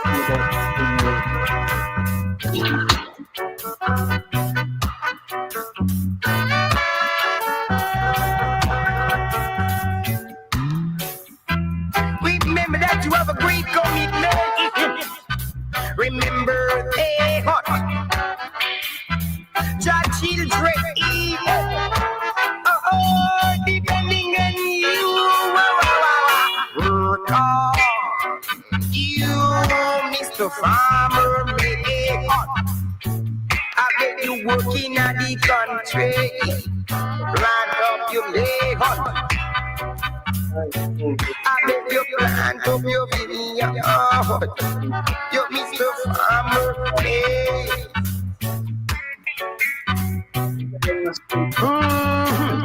Mr. Farmer, request by the farmer. you gotta live here. Got another Live up in the country. Talk about cycles and You gotta farm. You know, I beg you work hard. you know what it is that we're doing in this world. We bless us with that knowledge. And it's a serious thing when you have a focus on what your work is. Welcome to the airways of WRFG again. She's not a stranger to the Ancestral Rock. And I pray she's not a stranger to you. And if you thought it was, you hadn't heard her name before, she will definitely resonate with you. And we'll be tuned in with her after we have this brief conversation. Our sister Kateria Knows is joining us from somewhere in the world. Good afternoon, sister. How are you doing? Hey, peace and greetings, beloved. How are you? Doing wonderful. Let me turn this on so I can hear you properly. Play some regular music in between our great guests. I'm doing well. Happy spring. Happy spring. Happy New Year. Yes, sir. All of that. So because we have about 15 minutes left in the program, I just want to jump right into it. One of the reasons why we asked you to come on today is because you have a very consistent record from the time you showed up in the public space of really tangible, sharing tangible, intuitive. These are all my words. This is my perception. This is Ross Kofi talking for himself. Information that's relevant information. You know. A lot of times we, especially in the information age, there's a lot of sharing of just stuff that's all over the place. And many of my teachers have always stressed the importance of beneficial information. Yes, instead of just talking, just sharing facts, just to sound smart. You continue to share beneficial information to the family. So we're grateful for that. And as we're entering into a new season, we're coming out of the gestation period, especially in this part of the earth. We want to get some direction. We want to get some insight from Kateria Knows. Kateria Knows. It's really that simple. So thank you for joining us. Oh, absolutely. Thank you for having me. So, I mean, when it comes to this season that we're in on an astrological basis, we are experiencing eclipse season. We just had an eclipse in a sign of Virgo, which is telling us to get rid of our inner critic and get rid of needing things to be perfect, but just still consistently what we have to do, and to eliminate those things that cause us to not be as consistent as we need to be in our life in order to reach the success or the lifestyles that we want to attain and we want to dwell in. Now, there's so many things that comes up when it comes to this particular eclipse. It was a lunar eclipse. It can impact your work, your workspace, your work environment, and efficiency therein, where you could lose your job or step away from certain duties and or roles as it pertains to work. It also calls for you to discontinue doing the things, the habituals that counteract your health. So this is the time to really look at your health and to remove those things that that cause adverse effects that stop you from living that healthy lifestyle that you need to live. But also there's certain things that you may do that you think are healthy, but they are actually negatively impacting you. And even just the stress behind the things that you do and why you do the things that you do is calling for you to let go of the stress and the way that you may perceive certain things. Now, we do have the Mercury retrograde in the sign of Aries. We also have Venus retrograde in the sign of Aries. That's making a quincunx to the lunar eclipse in the sign of Virgo, which I love this energy so much because you know how we're always talking about our thoughts create our reality. I debunk that so many times. It's not that our thoughts create our reality. They do play a huge role in the creation of our life, but we really need to focus on the fact that our psychological mind produces our thoughts and our patterns, our habituals, and things of sorts. And so this thoughts are not just a kind of abstract thing. They just come out of nowhere. You're saying that there's a root. Yes, absolutely. Absolutely. And so this quincunx of Venus, Mercury, quincunx, eclipse, an opportunity to go to the depths of our psyche and unplug certain habituals that cause us to be an adversary to ourselves. And I'm like, whoa, it's bringing so much clarity. Oh, wow, that's why I do this. That's why that's happening this way. Oh, my goodness. And one of the great things is that it's shining a light on capitalistic culture and how capitalistic culture puts us all in a state of survival mode, which causes harm to human connection, human relationships, disrupts our functioning with ourselves, with one another. And I'm encouraging everyone to drop all of their problems and place it on capitalism in this culture, this sick society we live in. I'm not taking on any ideals of lack, or any ideals of upsetting relationships. All that comes from those people who are in fear, and they infiltrated all of our communities and groups to cause us to be in states of lack and fear, and got us warring with one another. Those problems are not mine; those are their problems. So I'm leaving it where they are. But I want to hone in on something that's really key with the time that we are in, since we do have this capitalistic culture is dying, and the people who are in the current ruling position are in survival mode. They're trying to drag everything down with them. We are being called more than ever before to relying on our power to navigate us through life, to get us through life, to get us where we want and where we need to go. We can't rely on our jobs. We can't rely on the government's assistance.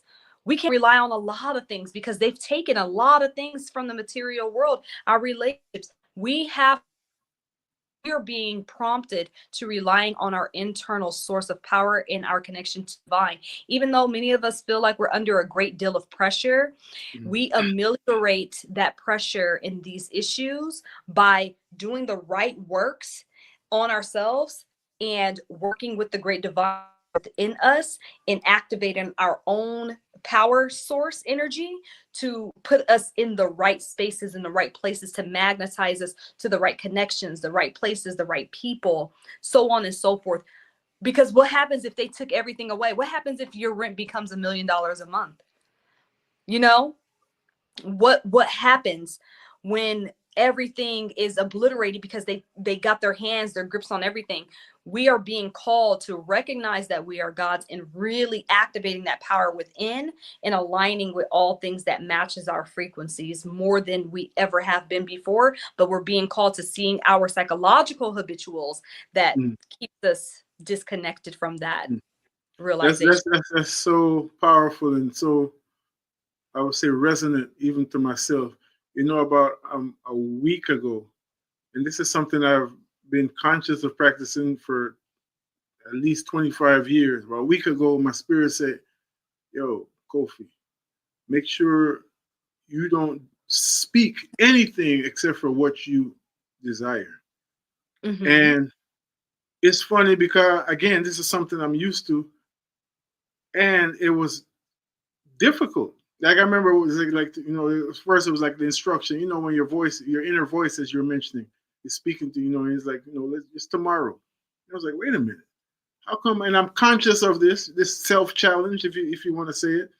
And I'm like, well, how come this has been more challenging? And it's not because of any kind of crazy thoughts in the head or anything. You know, it's just that this world, as you so poignantly said, in so many ways, compels us, encourages us, if you want to use that word, to look at separation, look at lack, look at anything but our true potential, you know? So Yes. I really appreciate what you're saying. And I also, my interpretation, correct me if I'm getting it wrong, is that what you're saying in a nutshell is that the system that we've inherited of life, this very organized system, even as seen through astrological eyes, fundamentally is here to help us build ourselves. So even if something like Venus retrograde, Mercury retrograde, you know, again, the capitalist world is saying that that's doomsday. Oh, hell, you're about to break up or stuff got to go wrong. But what Kateria is saying, if I'm hearing you correctly, is that no, this is actually the universe's giving you an opportunity to look deep, to fortify, Yeah. to remove the muck so that you can truly live in your essence. Is that Yeah. oversimplified? Yes. Perfectly stated. Perfect elocution, elucidation on all of that. Thank you for that. Give thanks. So we're speaking with our sister Kateria Knows, who is a mama, you know, an empress, a teacher, as you can see, and a brand new author of a forthcoming book, which I'm very excited about. You know what I'm saying? Because you're putting it, I mean, you're already putting your work on record. You know, that's the reality. And I love how you just said, well, what if, you know, all these things happen and this, that, and the third. So people have some books to read by candlelight. Let's talk about your book. Yes. So my book, thank you so much. I love how you lined that up. My book is called The Holy Trinity. It's about the ego, the shadow, and the higher self. It is the essential guide to exceptional living, the process of becoming whole. When it comes to the Holy Trinity. Your voice is cracking up a little bit. Pardon me. So I just wanted to make sure you repeated yourself.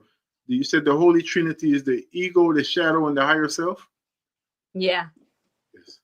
Continue, please. I just wanted to make sure people heard. Oh, okay. Yeah. It's all about healing with shame, understanding those components of the self at their depth, at their core. It's about learning the fundamental aspects of them and where they need to be placed in their life, and learning how to work with these aspects of yourself, because they're going to always be a part of you as long as you are here on planet Earth.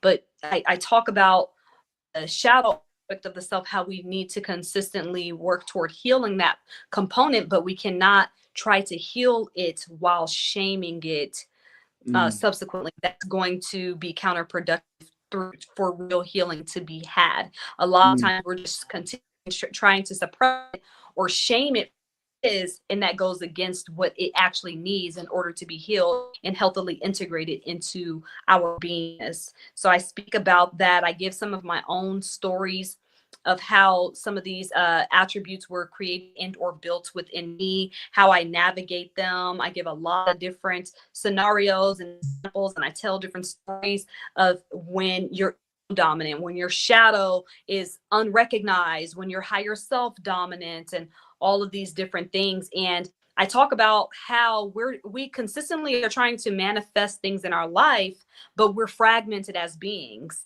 So we wonder why we experience in our manifestations such these conundrums, these paradoxical experiences, because we are not on that journey or that process of becoming whole, because we still deal with shame and or cognitive dissonance when it comes to these key factors of the human being, of the human experience. So when you're never going to just be completely whole. You're going to always work toward that. But if you are on the path and your intentions are to heal and to become whole, your manifestations are going to feel as though they are serving you. They're going to feel, even if they're tough to deal with, you're going to be able to navigate them, say, to a more effortless and efficient level. But nonetheless, you will see that you are manifesting and experiencing a lot better experiences rather than manifesting through the idiosyncrasies of not being aware of yourself. True, true, true. That's our sister Kateria knows. The book is called The Holy Trinity. Is there a The subtitle? Holy Okay, The Holy Trinity. Just because of the sake of time, we gotta make way for the new show. But I want to ask you a couple questions. First of all, can we have you back soon? Absolutely. Hard sister to catch. Well, I'm not even gonna say that. No, no, no. Control Alt Delete. You have your hands full doing the work, and so getting aligned with the schedule sometimes hasn't been the easiest thing. But we were grateful because we know you on the work. You know what I mean? So we would love to again link up with you on this format and really go into some stuff, because every time you come through, our family really enjoys it and is really edified. You know what I'm saying? Really edified. Could you please share with us some information, contact information, how we can get in contact with you? Yeah, well, you could definitely support. I got a Kickstarter right now because I want to take the Holy Trinity on the road. I want to do a book tour. And so if you go to Kickstarter, you can type in the Holy Trinity book, or maybe even just the Holy Trinity, support that definitely. Also, you can find me on Instagram. I do tend to check my DMs. My Instagram is Kateria at Kateria Knows, as though it is one word. I have my website, which is executivelifemasterycoaching.com, where you can look at my services, my readings, my coaching programs, and things of the likes. True, true indeed. Our sister, thank you for touching base with us. It was a sweet touch, as we've been talking all day about the effort and the reality of timelessness. Dr. Yes. Charles Finch got us started talking about the ability that we have had through our anciency to see the universe in a grain of sand. And so you just gave us some good practice in that. And we thank you so much for joining us. Yeah. Our sister Kateria knows. One more time with the website. I want to type it into the chat. Oh, Executive Life Mastery Coaching at gmail.com. And I mentioned the Kickstarter for the Holy Trinity to support the book and the book tour, the publishing costs, and to get me to at least a couple of different states and cities this year. Indeed, let's get it. Let's get it. This is the type of information that we need. I said QQQ for some reason. Let me change that again. Thank you. Yeah, this is the information that we need to stay in alignment. So thank you for the work that you do. Thank your mama and your baba for bringing you here in the village. That everybody, everyone who's contributed to your journey, and we love how you really articulate that. Basically, in a nutshell, that what may seem to be a stepping stone or a stumbling block is actually a stepping stone if we flex properly. Yes. Our sister Kateria knows joining us. Thank you so much for joining us, and we look forward to touching base again. I'm looking forward to it. I have so much to share, so just reach out anytime. Yes, sir. Much love. All right, peace. It's WRFG Atlanta, 89.3 on the FM dial. Public Affairs program coming up your way in a moment. Listen music in the meantime, in between time.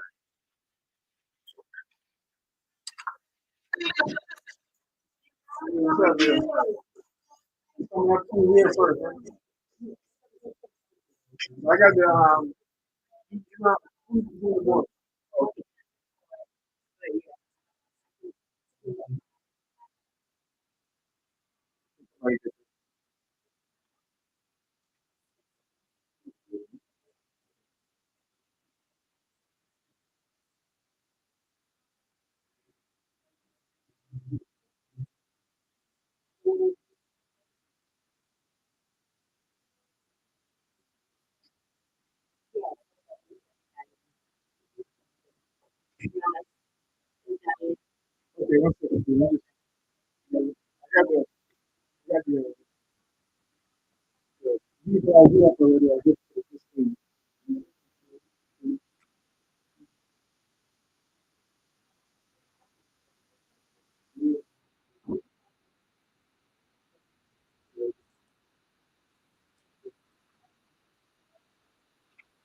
You are listening to WRFG Atlanta. WRFG provides a voice for those who have been traditionally denied open access to the broadcast media through the involvement of a broad base of community elements to guarantee that access. In the utilization of the station's facilities and its programs, the following communities will receive first priority. Those who continue to be denied free and open access to the broadcast media, and those who suffer oppression or exploitation based upon class, race, sex, age, creed, sexual orientation, disability, or immigrant status. WRFG operates on the frequency of 89.3 megahertz as authorized by the Federal Communications Commission. Opinions expressed on WRFG do not necessarily represent the opinions of Radio Free Georgia Broadcasting Inc., its staff, or volunteers. This program contains language and/or information which may be strong for some listeners. Portions of this program are pre-recorded. Discretion is advised.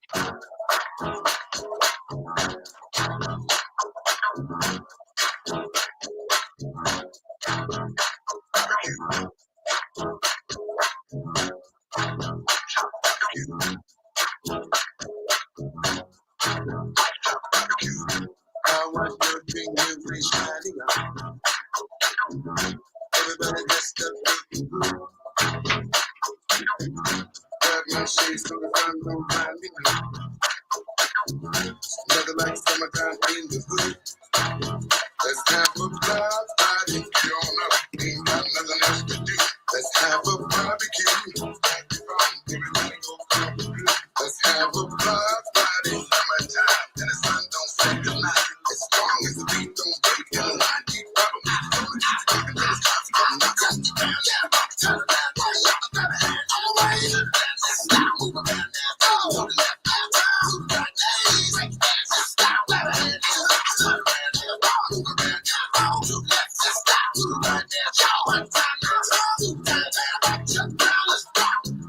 Cops are arresting, trying to shut us down. Ain't nobody breaking rules now. We ain't trying to hurt nobody, officer. We ain't trying to act no fool. We so cool. We're just trying to move and have a block party. Ain't got nothing else to do. Let's have a barbecue. Happy fun. Everybody go come through. Let's have a block party. As strong as the beat don't break and the mind keep popping.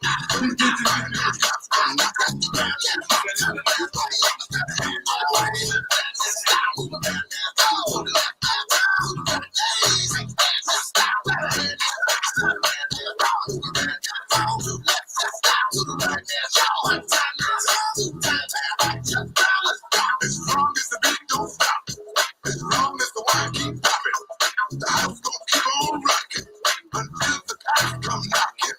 As long as the beat don't stop, as long as the wine keep popping, the house gon' keep on rocking until the cops come knocking. Hit it. As long as the beat don't stop, hit it. As long as the beat don't stop, as long as the wine keep popping, hit it. As long as the wine keep popping, just let the house keep rocking.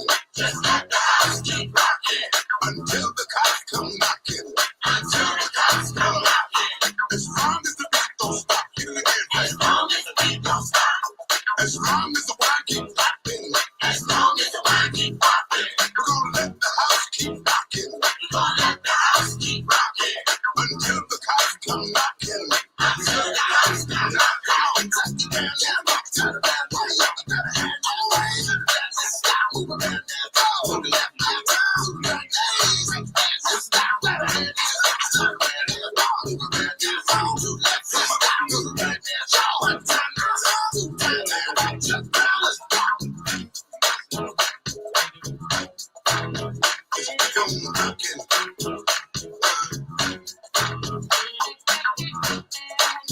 Just keep on rocking.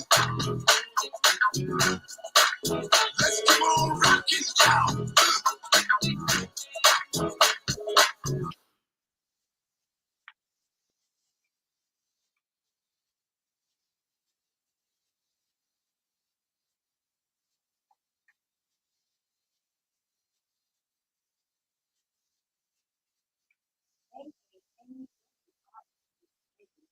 Thursday for him. And this is here with here